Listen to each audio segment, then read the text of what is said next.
যারা দাঙ্গা করেছে আমি একজনকেও ছাড়ব না।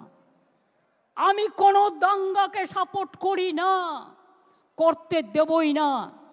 একটা জায়গায় দুটো জায়গায় ভাঙড়ে করবার প্রয়োজন ছিল না। যারা করেছে অন্যায় করেছে, সরকারি সম্পত্তি নষ্ট করেছে। একটা গাড়ি কিনতে 40 লাখ টাকা লাগে, গাড়ির পর গাড়ি জ্বালিয়ে দিচ্ছে, পুড়িয়ে দিচ্ছে। What is this? কেন হবে এগুলো? আমি অনেক ভিডিও দেখেছি, লোকাল লোকেরা আমায় পাঠিয়েছে, বলছে আমরা হিন্দু মুসলিম একসাথে থাকি, বাইরে থেকে বিএসএফ এর মতো ড্রেস পরে চলে এসছে, পায়ে জুতো না পরে, নন্দীগ্রাম কায়দায়। আসল ঘটনা কি তদন্ত করে দেখব। এসব ঘটনাও অনেক হয়েছে। কারো প্ররোচনায় পা দেবেন না। আর আপনাদের এই মিটিংয়ে আমি ঘোষণা করলাম যে 2-3জন মারা গেছেন, 3টে পরিবারকে বিএসএফও গুলি চালিয়েছে, তার বিরুদ্ধেও অ্যাকশন হবে।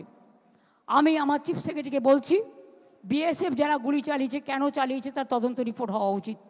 শীতলকুচিতেও গুলি চালিয়ে এরা 4 জনকে মেরেছিল। আমি বলবো যারা মারা গিয়েছে, আমি কোনো সম্প্রদায় হিসেবে দেখি না, মানুষ হিসেবে দেখি।